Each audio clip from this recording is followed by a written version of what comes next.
Bem, irmãos, a graça e a paz do Senhor Jesus. A palavra de hoje ela vai falar sobre a consequência do sangue. Nada melhor do que compartilharmos uma palavra como hoje, porque também é noite de ceia. Então nós iremos aprender sobre a consequência do sangue. Então, para a gente resumir, o domingo da Páscoa a gente compartilhou a respeito do nosso Cordeiro da Páscoa, que é Jesus. A palavra de Deus vai dizer que Cristo é o nosso Cordeiro Pascual.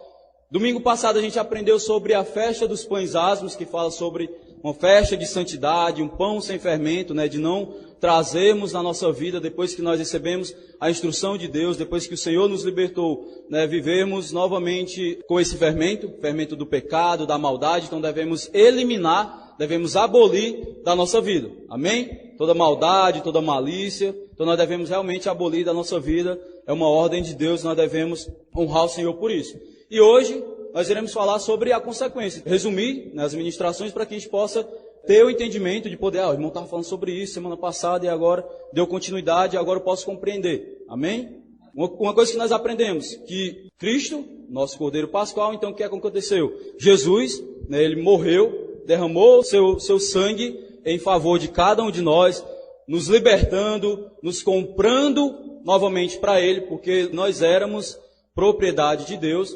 E por causa do pecado, o diabo ele nos escravizou, nos apropriou de nós, mas o Senhor, com seu sangue, ele nos comprou de volta para Ele. Amém? Então, para que você possa entender o quanto você é importante para Deus, entendeu? Então você possa ter essa convicção de que você é alguém importante, não é pelo que você é, mas por aquilo que o Senhor decretou sobre a sua vida, O Senhor, há um propósito na sua vida, e aquilo que Ele decretou na sua vida, irmão, você deve ter expectativa de que isso vai acontecer. Não é por meio do seu esforço, não é por meio da sua capacidade, mas é o poder de Deus operando na sua vida.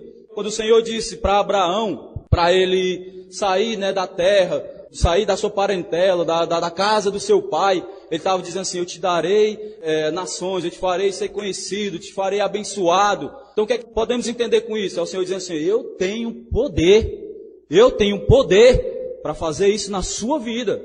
Então é uma coisa que nós precisamos entender. A Júlia, minha filha, ela não gosta de tomar vitamina de abacate, é uma pena, eu amo. Então ela não consegue, então o que é que acontece? A minha vontade é que ela tomasse, só que eu não tenho poder de fazer ela tomar, a não ser que eu empurre na boca dela, perdão, agora vai engolir. Então não é isso que o Senhor quer, Dizer assim, Abraão, se tu não for, eu vou te obrigar, não é isso. Mas Deus tem um poder sim de fazer isso na nossa vida e muito mais. Então nós precisamos termos expectativa e ansiarmos por isso, amém?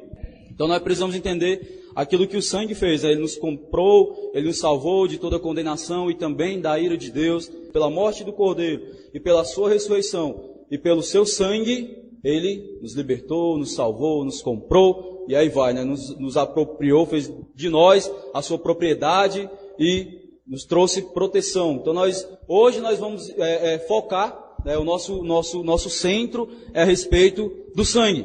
E nada mais do que justo a respeito dessa ministração é fazer uma seguinte pergunta muito importante. Qual é o significado do sangue derramado? É uma coisa que nós precisamos entender. Qual é o significado? Eu preciso entender para que eu possa me apropriar disso, de fazer a minha realidade. Então eu preciso entender por quê? Por que precisou ser derramado o sangue de Jesus? Então o que nós precisamos aprender, irmãos, é que na celebração da primeira Páscoa, o povo de Israel, o Senhor ele instruiu ao seu povo. O que é que o Senhor fez? A primeira Páscoa ele disse, matem o cordeiro. E quando você pega o sangue do cordeiro, você vai fazer o quê? Vocês vão, isso lá o povo de Israel, lá no Egito, vocês vão pegar o sangue e vão aplicar nos portais das portas. Então, cada família que aplicar, ele seria salvo. Porque iria, naquela noite, um anjo da morte. Então, o que é que o Senhor quis dizer? Primeiro de tudo, nós precisamos entender esse significado. Que o sangue fala de proteção, então o sangue também fala de propriedade. Então o que é que acontece? O Senhor disse assim, aquela casa, aquela família que tiver o sangue aplicado nas suas portas, o anjo da morte passar, não tocará aquela família, não irá ferir aquela família. Por quê? Porque o mundo espiritual, irmãos, então todo o inferno, ele entende sim o poder do sangue. Então se o Satanás ele entende o poder do sangue, nós também como filho de Deus precisamos entender mais ainda. Então ele diz, no momento em que for passado. E o espírito da morte vê, ele sabe, não, isso aqui não pertence a nós, pertence a Deus, é propriedade de Deus. Então hoje nós fomos cobertos pelo sangue de Jesus. Amém? Digam amém. Nós vamos celebrar aqui hoje. Digam amém. Então, uma das coisas também que nós precisamos aprender é que lá em Gênesis, no capítulo 9, no verso 3 ao 5, vamos abrir, vamos começar a manusear a nossa Bíblia. Então hoje o Espírito Santo fez algo que a gente não tinha experimentado, pelo menos até hoje, né? Algo tão poderoso da parte de Deus, e que todos os domingos, né? Pelo menos a gente como igreja, pelo menos todos os domingos, nós precisamos mesmo ser quebrado toda a nossa rotina. Isso é bom. Você ter toda a programação e o Espírito Santo vai lá e barulha tudo, né? Bagunça a nossa rotina, mas faz de acordo com a sua vontade. Então que o Espírito Santo possa ter liberdade de fazer isso nas nossas vidas. Gênesis capítulo 9, versículo 3 ao 5, ele vai falar o seguinte, que depois do dilúvio, o Senhor ele vai dar uma orientação a Noé. Ele vai dizer o seguinte a Noé. Então o que é que aconteceu? Houve o dilúvio e só ficou Noé e sua família. E uma das coisas que nós precisamos aprender também, irmãos, antes da queda do homem, o homem ele era vegetariano. Ele comia lá frutas, legumes ali. Então o homem era vegetariano. Se você não sabia, você está aprendendo hoje. Então o que é que nós precisamos entender com isso? É que o Senhor, ele chegou até Noé e deu uma instrução a Noé. Nesse exato momento aqui, em Gênesis 9, no versículo 3 ao 5, ele vai mudar o cardápio do homem. Estava comendo, né, legumes, verduras, frutas. Aí o Senhor chega para Noé e diz assim, hoje você vai mudar seu cardápio. Você vai, a partir de hoje, você, junto com a sua família, você vai comer animais. Então ele começa a instruir Noé, né, mudando o seu cardápio. E vai dizer o seguinte, ó, Gênesis 9, no versículo 3. Servirão de alimento, além dos produtos vegetais, mas só poderão comer carne depois de tirado o sangue.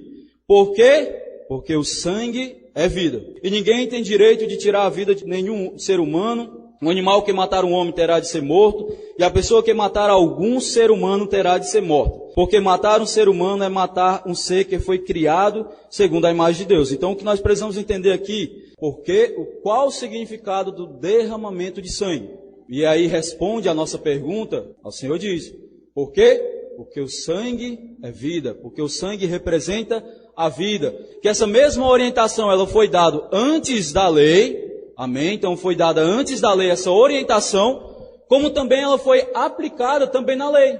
Lá em Levítico, abram Levítico no capítulo 17, verso 12 ao 14, vai dizer o seguinte, ó. Por esta razão, ordeno aos israelitas e aos estrangeiros que vivem entre eles, que não comam sangue. Olha só, mais uma orientação, mais uma instrução. A orientação foi antes da lei para Noé, e agora ao povo, ele está dando essa instrução. Depois da libertação do povo, a lei foi aplicada. Ninguém, né, coma sangue. Quem caçar animal, ave, que a lei permite comer, derrame o sangue na terra e despeje pó em cima dele. Tanto os israelitas como os estrangeiros que estejam em Israel estão obrigados a fazer isso. Então, a orientação de Deus. Pois o sangue é a vida. Por isso mandei que o povo de Israel não coma sangue nunca. A vida de todo animal ou ave é o sangue dele. Quem comer sangue será expulso do povo. Olha só. Então, para que você possa entender. Por quê? Porque o sangue representa vida. Então, ele está representando aqui uma vida. Então, o que é que acontece? Hoje também, nos nossos dias, de maneira literal, isso também é aplicado a nós. Amém? Então são poucas coisas da lei, eu acho que somente 4, se eu não me engano, são trazidas para nós, no Novo Testamento, de uma maneira literal. São poucos. Mas, se nós estamos tratando aqui sobre o sangue, então nós precisamos entender isso. Só o que acontece, irmãos? Nós temos uma cultura, né? Nós temos uma cultura no nosso país, de comer galinha ao molho pardo, né? Galinha gabe dela. Então temos essa cultura. Só que o que acontece? Independentemente, irmãos, independentemente da nossa cultura, nós precisamos ficar com essa realidade. Então se você não sabia, isso permanece para cada um de nós. Então se você era fã aí, não é uma instrução de Deus sobre a sua vida. Então que você possa honrar ao Senhor dessa forma, amém? Por quê? Porque o sangue, mais uma vez, representa vida. Então uma coisa que nós precisamos entender também, irmãos, é que o sangue, ele representa também aquilo que Cristo fez, o derramar do seu sangue. Então, qual é o motivo do Senhor poder nos orientar, né, a respeito disso, do sangue. Então, a coisa que nós precisamos entender, o sangue representa a vida do animal e ao mesmo tempo aponta para aquilo que Jesus faria por cada um de nós, entregando a sua vida em benefício do seu povo. Então o Senhor, Ele teve prazer de entregar a sua vida em favor de nós. Isso deveria nos dar um glória a Deus, amém, espontaneamente, sem um pregador pedir, amém? Amém, irmãos. Então, para haver vida, o sangue precisava ser derramado. Então só poderia haver vida se o sangue fosse derramado. Então, tipo assim, para que você possa comer um pouco, você precisa matar, né? Precisa tirar o sangue. Então, precisa ser tirado uma vida, derramamento de sangue, para que haja uma outra vida, né? Você se alimentar o seu estômago, mas estamos falando de algo espiritual. Amém? Então, uma coisa que nós precisamos entender em Hebreus capítulo 9, no verso 22, ele vai dizer assim, ó, para que nós possamos entender que o derramamento do sangue é necessário para que haja vida. Hebreus 9, no versículo 22, ele vai dizer assim, ó, não abro. Sem derramamento de sangue, não há remissão de pecado. Então, se não tivesse havido o sangue de Jesus ter sido derramado em favor de nós, não haveria vida, não haveria remissão, perdão de pecado. Então, não haveria. Então, uma coisa que nós precisamos entender a respeito desse versículo, o motivo de nós sermos perdoados, nós chegarmos diante de Deus, pedir perdão e nós sermos perdoados por Ele, não é simplesmente, irmãos, você chegar e pedir perdão. Você sabia disso? Mas, Senhor, me perdoa, acabei de pecar, perdão. Sabe qual é o motivo que lhe leva a ser perdoado pelo Senhor no momento que você chega e pede perdão? É porque houve derramamento de sangue. Então é isso que Hebreus está dizendo, sem derramamento de sangue não há perdão de pecados. Amém? Então é isso que nós precisamos entender. Eu posso chegar diante do Senhor, mas confiado em quê?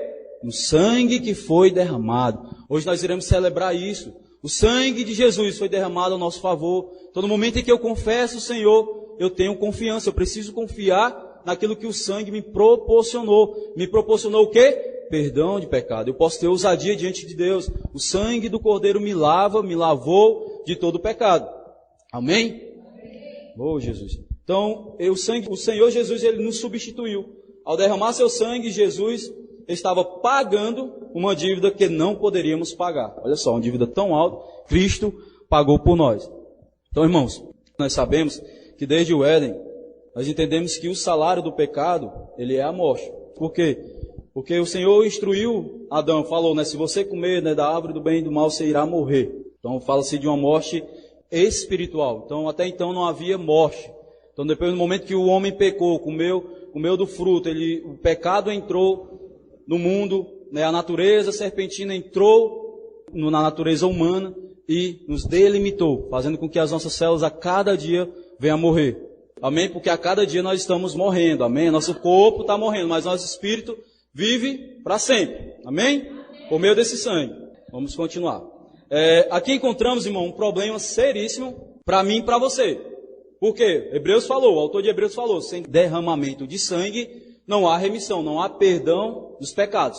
Amém? Então nós entendemos que o nosso perdão foi liberado, foi pago, perdoado por causa do sangue que foi derramado. Não foi qualquer sangue, foi o sangue do Cordeiro sem defeito. Então uma coisa que nós precisamos entender também, irmão, se não tivesse acontecido o derramamento de sangue, graças a Deus aconteceu, aí eu quero usar essa ilustração como se não tivesse acontecido, haveria um problema muito sério para cada um de nós. Por quê? Nem eu e nem você poderia morrer um pelo outro. Poderia dar a vida para a salvação de cada um. Por quê? Mesmo se eu chegasse a entregar a minha vida a favor dos irmãos, tanto eu como vocês ainda assim iria para o inferno. Por quê? Porque no momento em que eu chegasse lá e fosse avaliado, né, pelas autoridades, sacerdotes lá, fosse avaliado, iria encontrar defeito. Há pecado na vida do irmão. Qual era a exigência? Que o cordeiro, o animal, fosse encontrado sem mancha, né, ou sem pecado, sem defeito algum. Então, mesmo se eu fizesse isso, ou algum de vocês fizesse por cada um de nós, seria em vão. Nós não receberíamos a salvação e iria todo mundo ser condenado. Independentemente. Por quê? Porque a palavra de Deus está falando, o salário do pecado é a morte. Então nós precisamos entender isso. Então mesmo que eu morresse, eu não poderia salvar ninguém e ser salvo por conta disso, porque havia pecado na minha vida. Então era o salário do pecado. Eu morreria e aí ainda ser condenado ao inferno. lá em Salmos 49, para a gente poder entender o que é que o salmista vai dizer a respeito disso. Salmos 49, versículos 7 ao 9. Diz assim, sei que nenhum deles, por mais rico que seja, pode salvar seu irmão da morte e pagar a Deus o preço da salvação. Então foi justamente isso que eu expliquei a você. Entendeu? Nem ouro, nem prata, nem a sua própria vida pode pagar pela vida sua. E eu vou até ser mais profundo para a gente possa entender, nem pela sua família. Então é necessário que nós venhamos a pregar o Evangelho para a nossa família, não somente a nossa família, mas para todos aqueles que o Senhor tem colocado na nossa vida. Por quê? Porque só há salvação, porque foi derramado o sangue de Jesus. Amém? Verso 8. O preço de uma alma é tão grande que nem se pode pensar em pagar. Olha só, você vê, a dívida era bem alta e nós não poderíamos pagar por ninguém. Para continuar vivendo eternamente sem enfrentar a morte. Então era necessário um preço alto a ser pago e nós não tínhamos esse valor, mas foi dado por meio de Cristo, por meio do seu sangue.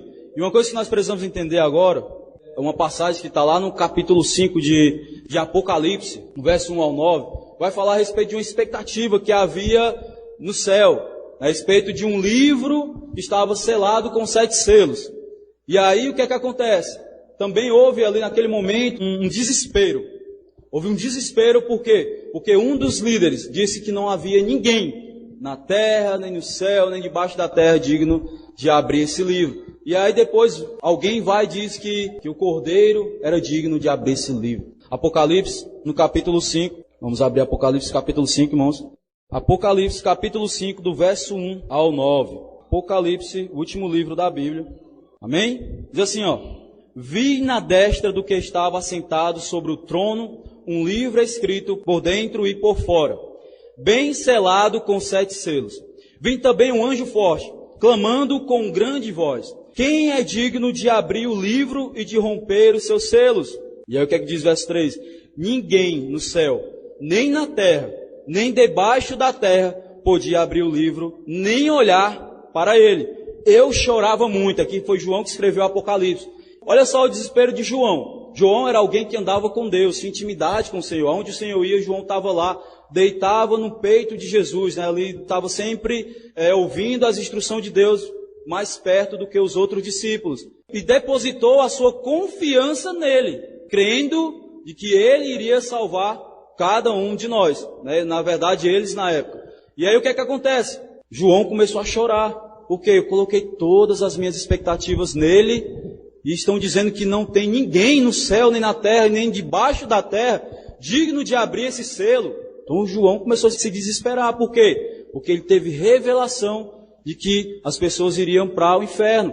E eu chorava muito, porque não for achado ninguém digno de abrir o livro, nem de olhar para ele. Verso 5. E disse-me um dentre os anciãos: não chore, eis que o leão da tribo de Judá, a raiz de Davi, venceu para abrir o livro e romper os 7 selos. Nisto vi entre o trono e os 4 seres viventes, no meio dos anciãos, um cordeiro em pé, como havendo sido morto, e tinha 7 chifres e 7 olhos, que são os 7 Espíritos de Deus enviados por toda a terra. E veio e tomou o livro da destra do que estava assentado sobre o trono. Logo que tomou o livro, os 4 seres viventes e os 24 anciãos prostraram-se diante do Cordeiro, tendo cada um deles uma harpa e taças de ouro cheias de incenso, que são as orações dos santos, e cantavam um cântico novo, dizendo: digno és de tomar o livro e de abrir os seus selos, porque foste morto, nosso Cordeiro, foste morto, e com o teu sangue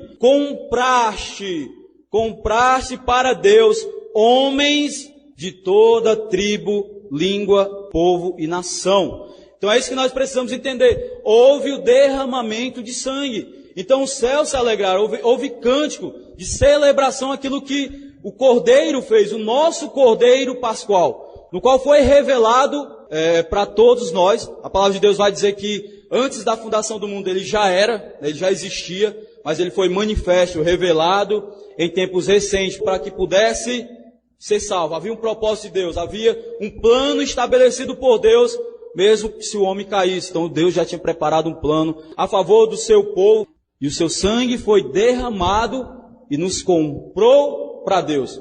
Entendeu? Então é isso que deve alegrar o nosso coração. Nós somos comprados pelo Senhor. Nós não tínhamos valor algum, irmãos. Nós não tínhamos valor algum. Às vezes nosso ego vai tão a mil e nós nos tornamos pessoas tão egoístas, né? Pessoas importantes, desprezar pessoas, né? De desprezar até mesmo a palavra de Deus. Mas nós não valemos nada, mas para Deus nós éramos mais valiosos do que pedras preciosas.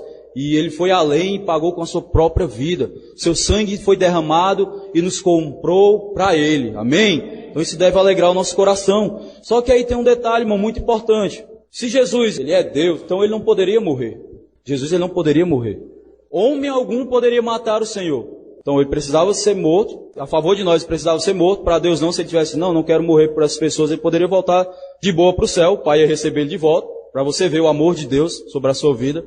Então Ele decidiu a favor de nós. Só que ninguém poderia matar Deus. Ninguém. Ele fez o quê? A palavra de Deus vai dizer lá em João, no capítulo 10, no verso 18, ele vai dizer assim, ninguém, o próprio Senhor Jesus, ninguém tira de mim, o quê? A vida dele. Mas eu de mim mesmo, o próprio Senhor Jesus fez o quê? Ele doou a sua vida voluntariamente. Ninguém podia matar Deus. Então se ninguém podia matar Deus, o que foi que Jesus fez?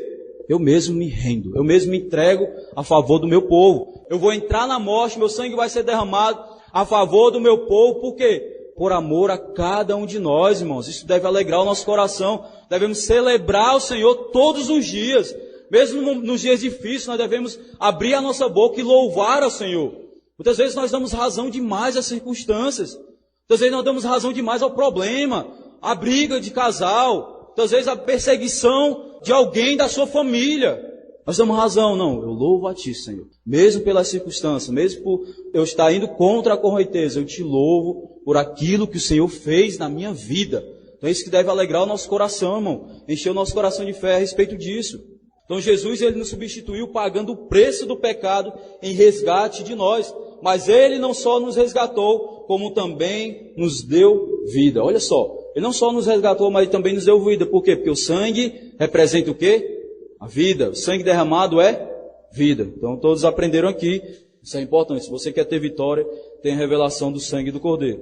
Então lá em Colossenses, no capítulo 2, vamos abrir lá. Capítulo 2, verso 13 e 14. Diz assim, E a vós, quando estáveis mortos nos vossos pecados ou delitos, na sua incircuncisão da vossa carne, vos vivificou. Ele está dizendo, deu vida a cada um de nós juntamente com Ele, com Cristo, perdoando-nos todos os pecados. Não foram só alguns, foram todos os pecados. Que pecado? Eu cometi ontem, que eu cometi hoje, antes de vir para o culto, e estou cometendo talvez hoje, e amanhã. Então todos os nossos pecados. É o que precisamos de fé para crer nisso. Então foi todos os nossos pecados perdoados. E havendo riscado o livro de dívida que havia contra nós, nas suas ordenanças, o qual nos era contrário, removeu do meio de nós, cravando-o na cruz. O Senhor não só perdoou os nossos pecados, mas Ele também deu vida a cada um de nós. Quando Jesus Ele ressuscita, isso é uma confirmação de que não havia defeito algum no nosso Cordeiro. Amém? Então, uma coisa que nós precisamos entender também, irmãos, é que o sangue ele é uma moeda ao resgate de cada um de nós. Então foi isso que nós aprendemos. Ele é uma moeda, pagou a nossa dívida. Lá em Efésios, no capítulo 1, verso 7, ele vai dizer assim, temos a redenção. Por meio de quê? Pelo sangue. A redenção por nossos pecados, segundo as riquezas da sua graça. Então nós não podíamos, na verdade, pagar essa dívida, irmão. Então desde Adão, o Senhor nos mostrou que o sacrifício, para perdão de pecado deveria vir de um sacrifício de um animal, não literal. Aconteceu lá em Gênesis, mas nós aqui estamos entendendo desde o domingo atrasado que o nosso cordeiro é Cristo. Ele está mostrando algo, precisava um animal ser sacrificado, era um cordeiro, ele é o nosso cordeiro. Então o que é que acontece? Quando Adão pecou, ele fez o quê? Ele tentou encobrir a sua nudez, o seu pecado. Ele fez o quê? Pegou folhas de figueira e tentou se cobrir. Só que Deus não permitiu, não aceitou aquilo que Adão fez. O que foi que ele fez? Ele matou um cordeiro e vestiu o homem, com a pele do cordeiro, isso mostrando para que nós fomos revestidos da sua glória, salvação que foi dado a cada um de nós. Amém? Então, tudo isso, irmão, tudo isso aponta para a obra que Jesus faria, né, ou fez na cruz. Abram lá em 1 Pedro, no capítulo 1, verso 18 ao 21. Diz assim, sabendo que não foi com coisas corruptíveis, como prata ou ouro, que fostes resgatado da vossa vã maneira de viver, que por tradição recebestes por vossos pais, mas com precioso sangue. Então nós precisamos entender que o sangue é uma moeda que nos comprou. Então ele está dizendo, nós fomos comprados, aqui verso 19, pelo precioso sangue, como de um cordeiro sem defeito e sem mancha, o sangue de Cristo, nosso cordeiro pascual, o qual na verdade foi conhecido ainda antes. Então nós precisamos entender isso, como eu falei, ele era antes de tudo ser criado, até porque foi ele quem criou todas as coisas. Todas as coisas foram criadas por intermédio de Jesus. Então nós precisamos entender isso. O qual na verdade foi conhecido ainda antes da fundação do mundo, mas manifesto no fim dos tempos por amor de vós, que por ele credes em Deus, que o ressuscitou dentre os mortos e lhes deu glória, de modo que a vossa fé e esperança estivesse em Deus. Lá em Apocalipse, no capítulo 5, como a gente leu naquele cântico, que diz que, vamos só dar um pulinho para a gente ver, só o verso 10, que eu acabei esquecendo de ler, né, de completar lá o cântico, capítulo 5, versículo 9 e 10, diz assim, e cantavam um cântico novo, dizendo, digno és de tomar o livro, e de abrir os seus selos, porque foste morto, e com teu sangue compraste para Deus, então nós fomos comprados, mais uma vez está dizendo, compraste para Deus homens de toda tribo e língua, e povo e nação, e para o nosso Deus o fizeste reino e sacerdote, e eles reinarão sobre a terra. Então o Senhor tem nos dado essa autoridade, irmão. Então nós temos a autoridade de sujeitar, né, principados e potestades. Então, mais uma vez nós entendemos que o sangue, no momento que nós aplicamos o sangue na nossa vida, quando nós recebemos, confessamos o Senhor, o sangue é derramado sobre as nossas vidas, nós nos tornamos propriedade de Deus, amém? Então quando o Senhor instrui o povo de Israel a passar o sangue nos portais, Ele está nos falando de proteção e apropriação. Por meio do sangue, hoje podemos vencer o diabo. Ele está dizendo que nós fomos feitos reis e sacerdotes, nós podemos falar com autoridade sobre as circunstâncias, como também nós podemos interceder pelo povo, né, pela igreja, e podemos também ter intimidade com o Senhor. Então no momento em que eu oro, tenho intimidade, eu estou fazendo o quê? Do Senhor, o meu refúgio. E o diabo ele não consegue nos encontrar, porque nós estamos fazendo do Senhor, por meio da oração, nosso esconderijo. Amém? Então lá em Apocalipse, no capítulo 12, verso 11, vai dizer assim, e eles o venceram pelo sangue do Cordeiro. Mais uma vez, eles venceram pelo sangue do Cordeiro e pela palavra do seu testemunho, e não amaram as suas vidas até a morte. Então eles venceram. Por meio de quê? Venceu por meio de quê? Por meio do sangue do Cordeiro. Então nós precisamos nos apropriar do sangue do Cordeiro. Por quê? Porque além de apropriação, irmão, ele está falando de proteção. Então, lá em Êxodo, no momento em que Moisés vai até Faraó, para que pudesse libertar o povo, e Faraó fechava o seu coração para Moisés, como também para Deus, porque quando ele fechou para Moisés, estava fechando para Deus. Por quê? Porque Jesus foi até Paulo, e antes era Saulo, e falou, Saulo, por que me persegues? Paulo, se você for ler, aparentemente não parecia que ele estava perseguindo Jesus, ele estava perseguindo a igreja. Mas perseguir a igreja é perseguir o próprio Deus. Então no momento que Faraó estava perseguindo o povo de Deus, ele estava perseguindo o próprio Deus. No momento que ele resistiu o coração para Deus, para não libertar o povo, o poder de Deus estava sendo manifesto contra o diabo, contra o inimigo.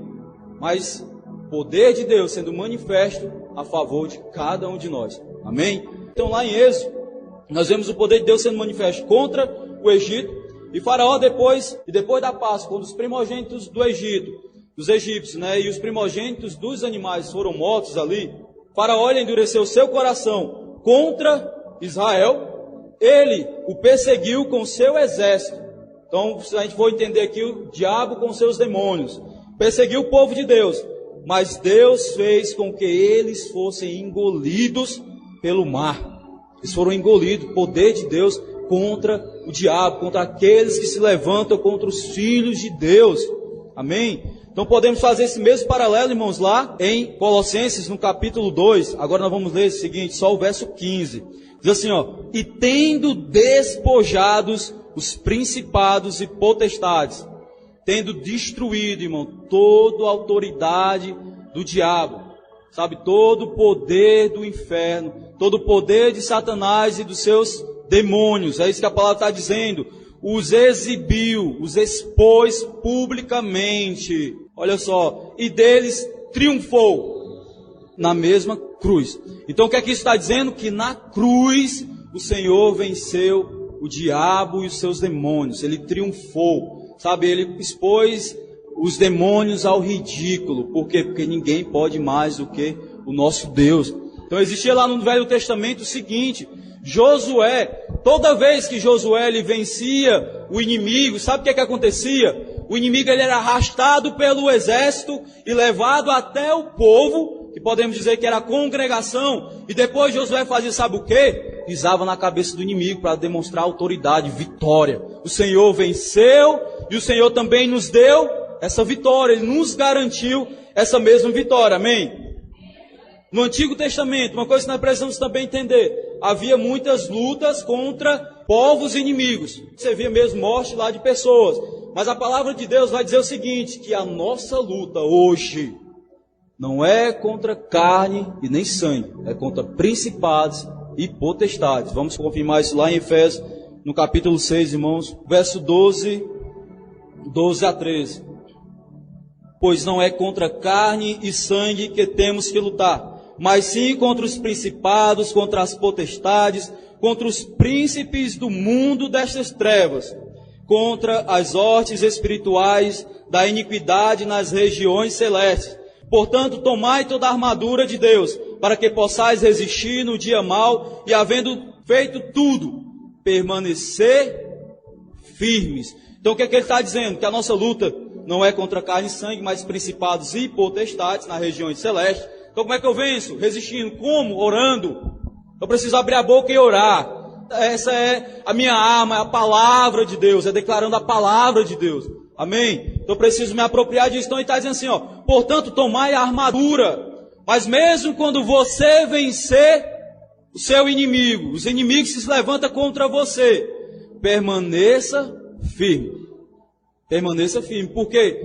Mesmo que o Senhor nos deu autoridade para vencer o diabo, mesmo que Ele nos deu autoridade para resistir à resistência do diabo, Tiago vai dizer o seguinte, Tiago 4, verso 7, resisti ao diabo e ele fugirá de vós. Resista com autoridade, repreendendo, sendo mais forte do que o diabo. Como? Com a armadura de Deus. Amém? Então outra coisa também, 1 Pedro capítulo 5, verso 8, vigiai, porque o diabo, vosso adversário, anda em derredor, bramando como leão, buscando alguém que possa devorar, alguém que possa tragar.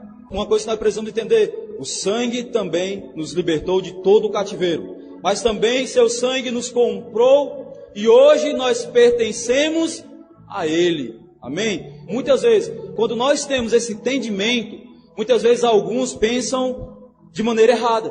Como? Às vezes ele pensa assim, fui liberto da escravidão do diabo, agora eu sou livre e não pertenço a alguém. Mentira. Ou então uma mentira incompleta. Por quê? Porque Jesus ele nos comprou pelo seu sangue, pagou a dívida pelos nossos pecados, mas Ele nos comprou para Ele. Então, mesmo quando nós somos libertos da escravidão do diabo, nós também pertencemos a um Senhor. Então, nós pertencemos a outro Senhor, só que com uma diferença, e grande, incomparável. Esse Senhor no qual nos comprou, Ele está dizendo assim, Romanos 8, capítulo 8, verso 15, porque não recebestes o espírito de escravidão, mas o espírito de adoção. Então nós recebemos a natureza de Deus. O Senhor nos incluiu na sua família. Então quando eu tenho a atitude de servir a Deus, é porque eu entendi que além dele ser Deus, além dele ser Pai, Ele é Senhor, Ele é meu Senhor. Então eu sirvo a Ele, eu preciso servir a Ele. Amém? Por quê? Porque Ele é o meu dono, porque Ele me comprou. Então tudo aquilo que nós fomos libertos da escravidão, o quê? Exemplo, bebida, cigarro, droga ou pornografia. E aí vai, a palavra de Deus diz que Ele nos libertou de toda escravidão. Isso é um tipo de escravidão. Sabe qual é uma das escravidão do diabo, irmão, no tempo de hoje, aos jovens? Moralidade sexual, que é porneia, pornografia. Então se você é alguém que já venceu, se você ainda é alguém que ainda está lutando ou está sendo vencido, então, irmão, você foi liberto. Eu quero dizer isso para você, você foi liberto. Jesus te libertou de toda a escravidão do diabo. E aí o que vai dizer Gálatas 5, verso 1? Vai dizer o seguinte: Cristo nos libertou para que nós sejamos realmente livres. Por isso, continuem firmes e não tornem a escravidão novamente. Então o que é que o Senhor está dizendo? Você foi liberto. O cativeiro que te aprisionava, ele foi aberto. Então o que é que acontece? Eu preciso ter uma atitude de sair. Eu enxergar que esse cativeiro está aberto. Mas no momento em que eu saio, eu preciso fazer o quê? Permanecer firmes. Fora do cativeiro. Por quê? Porque é tolice para mim ver o cativeiro aberto e eu chegar lá e voltar para o cativeiro aberto e vai continuar aberto e eu se sentir prisionado. Eu fui liberto por Deus. O Senhor nos libertou por meio do sangue, no qual nós iremos celebrar que hoje nós fomos libertos, irmãos. Existem benefícios por meio desse sangue. Nós precisamos entender isso, há benefício. Então, primeiro benefício que nós recebemos por meio do sangue, provisão. Então, no momento em que o povo, ao sair do Egito, ele foi e fez aquilo que Deus tinha instruído, ele fez o quê? Foi lá e aos egípcios e começaram a pedir ouro, prata, e aí vai. E a palavra de Deus diz que eles despojaram ouro, prata, joias lá. Não estou falando aqui, eu não quero entrar, me aprofundar em finanças, mas eu quero falar de provisão. Então o povo ele saiu despojando da provisão de Deus. Então o que é que acontece? Nós podemos também, irmãos, experimentar dessa provisão. Lá em Filipenses, no capítulo 4, no verso 19, vai dizer assim, ó: e o meu Deus, de acordo com a sua riqueza em glória, olha só, atentem a isso, que Ele tem para oferecer por meio de Cristo Jesus, o Cordeiro novamente, Cristo Jesus lhe dará tudo o que vocês precisam. Então o que é que ele está dizendo? O Senhor não nos abençoa segundo a nossa necessidade, não. Então eu estou dizendo assim, Senhor, eu estou precisando de um emprego, eu preciso ganhar R$1.000, estou dando um exemplo, irmão. Estou falando de provisão, então eu não quero entrar em finanças, mas é um exemplo que eu quero dar. Só que ele está dizendo assim, o Senhor te abençoa segundo a sua riqueza. Aí o que é que eu preciso entender? Jesus, Ele é abundante. Ele vai dar além daquilo que eu necessito. Ele vai dar não segundo a minha necessidade, mas Ele vai dar segundo a sua riqueza, pelaquilo que eu estou necessitando. Nós, por meio do sangue, nós fomos beneficiados para receber provisão. E aí vai, Salmo 23, ninguém conhece, o Senhor é meu pastor e nada me faltará. Então nós precisamos nos apropriar dessa verdade, irmão. Segundo ponto, eles receberam direcionamento de Deus. A palavra, ela diz, né, como o irmão falou, o irmão Jander, na palavra de oferta. No momento que o povo saiu, começou uma jornada do povo de Israel. E eles foram direcionados, guiados de dia por uma nuvem e de noite foram guiados por uma coluna de fogo. Nós também precisamos ser guiados por essa mesma nuvem que representa o Espírito Santo.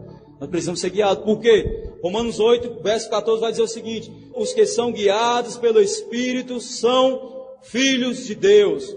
Então se eu sou filho, eu preciso ser guiado pelo Espírito do próprio Deus. Então nós precisamos da liderança do Espírito Santo em nossas vidas. Amém? Terceiro ponto, houve proteção. Então em Êxodo, a palavra conta, né, que ele perseguiu o povo e o Senhor foi lá e destruiu o faraó e o seu exército.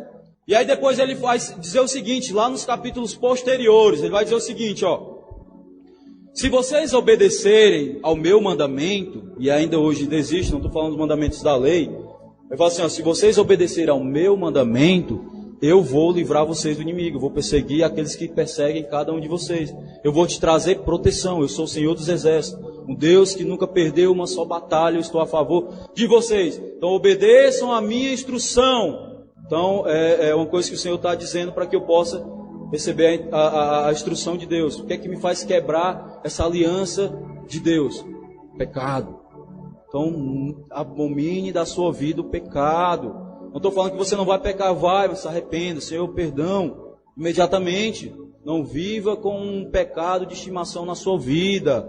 Amém? Porque isso vai fazer com que você fique vulnerável ao ataque do diabo, porque o Pedro está dizendo, né? O diabo anda ao derredor procurando alguém que possa tragar. Se ele está dizendo que está procurando, é porque alguém pode ser tragado pelo diabo, devorado pelo diabo. E o último, para encerrar, houve saúde. Então o povo era escravo, o povo estava doente no Egito. Mas no momento em que o povo saiu, o povo recebeu provisão, recebeu cura. Não havia um só doente no povo de Israel. A palavra de Deus diz que do exército de homens de 20 anos, parece que era 600 mil. Aí você coloca uma esposa para cada homem, com filhos. Aí os irmãos muitas vezes brincam porque eu tenho 4 lá, o pessoal que tinha menor era 12, outros tinham 70, né? Entendeu? Então você diz assim, nenhum deles estavam doentes. Então houve provisão para todos. Então se você é alguém que tem lutado diariamente com uma enfermidade, irmão, repreenda. Tem revelação do sangue. Por quê? Porque você foi favorecido, beneficiado por meio do sangue do Cordeiro. Amém?